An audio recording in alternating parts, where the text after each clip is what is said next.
Senin tanggal 5 Desember 2022, Kapolda Aceh Irjen Pol Dr. Handes Ahmad Haidar SHMM menjadi irub dalam hari ulang tahun Polisi Perairan dan Udara ke-72 tahun 2022 yang digelar di halaman Mapolda Aceh. Upacara itu turut dihadiri Wakapolda Aceh serta para PJU Polda Aceh dan para undangan yang turut berhadir dalam upacara tersebut. Kemudian di barisan upacara terdiri dari personel Polda Aceh, TNI, ASN Polda Aceh, dan sejumlah instansi terkait lainnya. Tema yang diangkat dalam peringatan HUT ke-72 Polairut tahun 2022 adalah Polairut profesional dan efektif mendukung pembangunan ekonomi maritim nasional untuk mewujudkan Indonesia tangguh.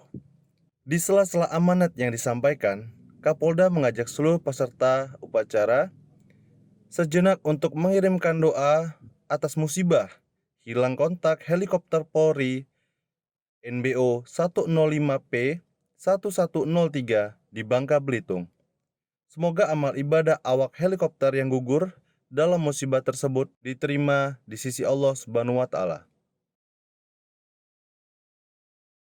Seusai upacara, dilanjutkan dengan syukuran HUT ke-72 Polairut Polda Aceh di Gedung Presisi Polda Aceh, yang diwarnai penyerahan sertifikat penyelam Open Water Diver dari Dir Polairut Polda Aceh, Kombes Pol Risnanto SIK MSI, kepada Kapolda Aceh dan Wakapolda Aceh serta sejumlah PJU Polda Aceh lainnya. Selain itu, dalam syukuran HUT ke-72 Polairut juga digelar pemotongan tumpeng oleh Kapolda dan Wakapolda Aceh yang selanjutnya diberikan kepada dua personil Polairut Polda Aceh, masing-masing yang tertua dan termuda, serta dilanjutkan dengan acara hiburan lainnya. Selasa 6 Desember 2022, Kapolda Aceh Irjen Pol Dr. Andes Ahmad Haidar SHMM meninjau dan melihat langsung sistem penilangan melalui Electronic Traffic Law Enforcement di Direktorat Lalu Lintas Polda Aceh, Lamtemen Kota Banda Aceh. Ahmad Haidar menjelaskan, ETLE merupakan program dari Korlantas Polri dalam mengimplementasikan teknologi untuk mencatat berbagai pelanggaran lalu lintas dengan alat elektronik. Dalam kunjungan itu, ia meminta Ditlantas Polda Aceh lebih gencar mensosialisasikan tentang mekanisme penerbitan surat dan pembayaran tilang ETLE, serta memberikan dikmas lantas dan imbauan di lokasi-lokasi rawan pelanggaran lalu lintas. Terkait mekanisme penerbitan surat dan pembayaran tilang harus gencar disosialisasikan, biar masyarakat paham, begitu juga di lokasi rawan pelanggaran. Harus ada imbauan dan dikmas tentang tertib lalu lintas, ujar Kapolda Aceh. Berdasarkan data, diketahui bahwa kesadaran masyarakat untuk membayar tilang ETLE masih rendah.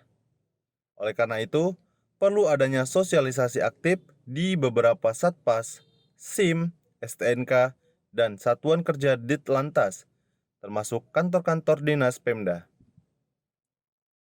Ia menjelaskan penerapan ETLE bukan semata untuk menilang, tapi untuk meningkatkan rasa disiplin masyarakat dalam berkendara, serta meminimalisir adanya oknum-oknum yang memanfaatkan situasi saat menindak pelanggaran lalu lintas. Ahmad Haidar juga mengakui bahwa ETLE juga memiliki keterbatasan bila kendaraan tidak dilengkapi plat atau platnya palsu. Oleh karena itu, ia menghimbau masyarakat untuk tidak memanfaatkan keterbatasan ETLE dengan memasukkan plat, karena memasukkan plat kendaraan bisa dipidana. Intinya penerapan ETLE ini untuk kemaslahatan semua pengendara, meningkatkan disiplin, dan meminimalisir pelanggaran. Jadi, tertiblah berlalu lintas dan patuhi aturan yang ada. Demikian kata Kapolda Aceh. Wakapolda Aceh Brigjen Pol Dr. Handes Syamsul Bahri mewakili Kapolda Aceh menghadiri upacara pembukaan Pekan Olahraga Aceh Pora 14 PD tahun 2022 yang berlangsung pada hari Sabtu tanggal 10 Desember 2022 di lapangan Blangpaseh, Kecamatan Kota Sigli, Kabupaten Pidi. Pembukaan Pora 14 Pidi tahun 2022 diantaranya diwarnai penyerahan piala bergilir Pora oleh Ketua KONI Aceh kepada PJ Bupati Pidi. Kemudian pada pembukaan itu digelar juga penyulutan api Pora oleh atlet nasional tarung derajat dari Pidi, Muhammad Iqbal, dan penampilan 1000 pesilat. Selanjutnya, Wakapolda Aceh selaku Ketua Umum Harian Tarung Derajat turut hadir menyaksikan pertandingan Pekan Olahraga Tarung Derajat Pora 14 Pidi tahun 2022 di Gedung Pidi Convention Center serta memberikan arahan dan penghargaan kepada atlet yang bertanding dalam kegiatan tersebut.